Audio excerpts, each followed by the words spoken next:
Qui est Jean-Pierre Bemba Gombo?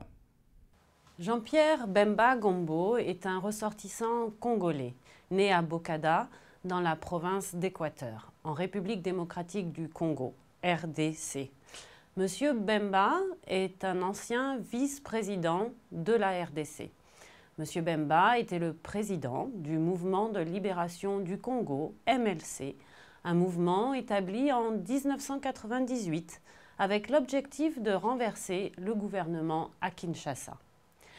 En sa qualité de président du MLC, il est également le commandant en chef de la branche militaire du MLC, l'Armée de libération du Congo, ALC, et le chef de file de l'organisation, ainsi que la source de son financement, ses buts et ses objectifs.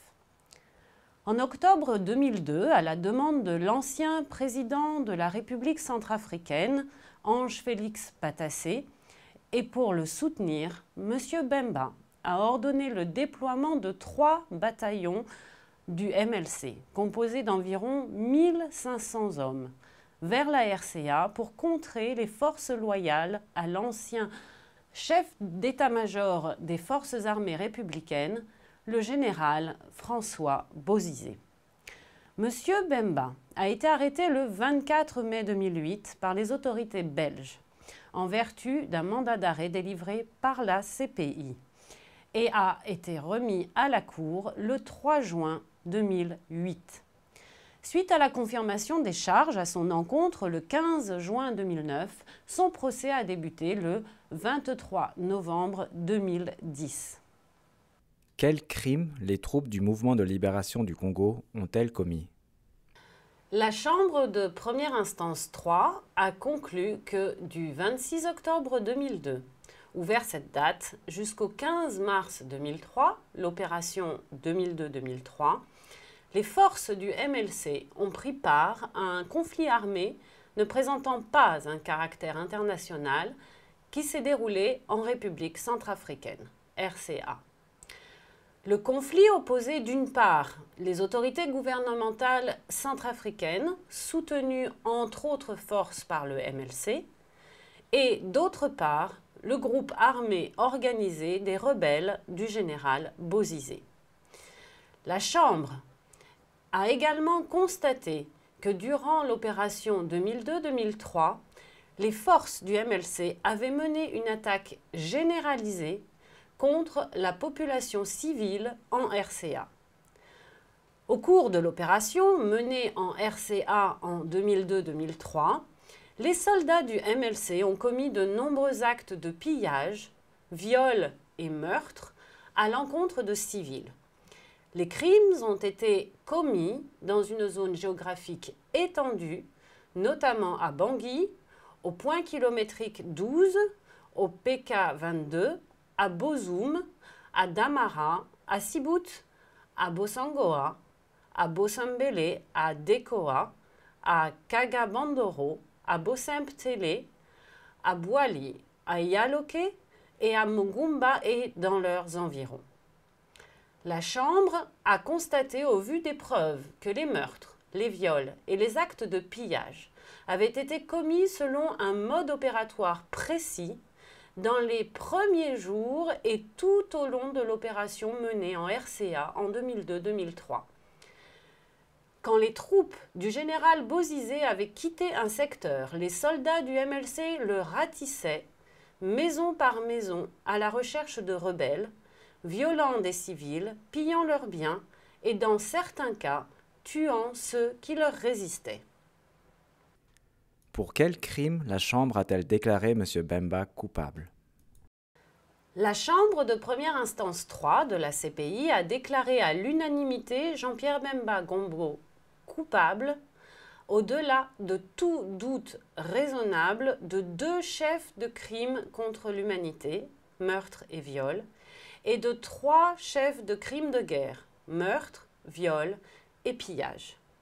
Ces crimes ont été commis lors de l'opération menée en République centrafricaine du 26 octobre 2002 ou vers cette date jusqu'au 15 mars 2003 par un contingent MLC. La Chambre a conclu au-delà de tout doute raisonnable que M. Bemba faisait effectivement fonction de chef militaire et qu'il savait que les forces du MLC placées sous son autorité et son contrôle effectif commettaient ou allaient commettre les crimes visés par les charges. De plus, la Chambre a conclu que M. Bemba n'a pas pris toutes les mesures nécessaires et raisonnables pour empêcher ou réprimer l'exécution des crimes par ses subordonnés lors de l'opération menée en RCA en 2002-2003 ou pour en référer aux autorités compétentes.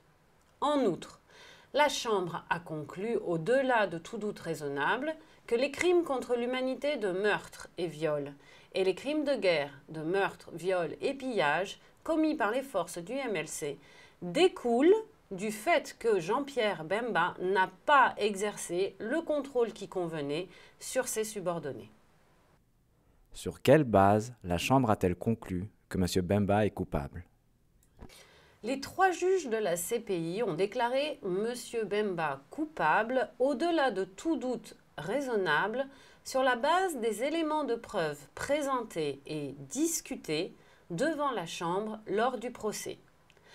La Chambre a admis un total de 733 éléments de preuve, représentant notamment 5724 pages, et a entendu 76 témoins cités par les parties et participants et 1 par la Chambre elle-même. Quelle peine pourrait-elle être prononcée à l'encontre de M. Bemba et à quel moment? Les juges peuvent prononcer une peine d'emprisonnement à laquelle peut s'ajouter une amende ou la confiscation des profits, biens et avoirs tirés directement ou indirectement du crime commis. Une peine d'emprisonnement ne peut excéder 30 ans, mais si l'extrême gravité du crime le justifie, la Cour peut prononcer une peine d'emprisonnement à perpétuité. La Chambre de première instance 3 décidera de la procédure à suivre pour fixer la peine après avoir entendu les parties et les représentants légaux des victimes. Où est-ce que la peine sera-t-elle purgée?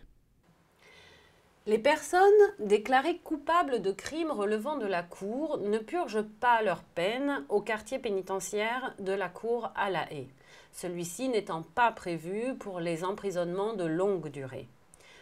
Toute personne condamnée est donc transférée vers un établissement situé en dehors des Pays-Bas, dans un État désigné par la Cour parmi les États qui ont manifesté leur volonté d'accepter la personne condamnée pour y purger sa peine.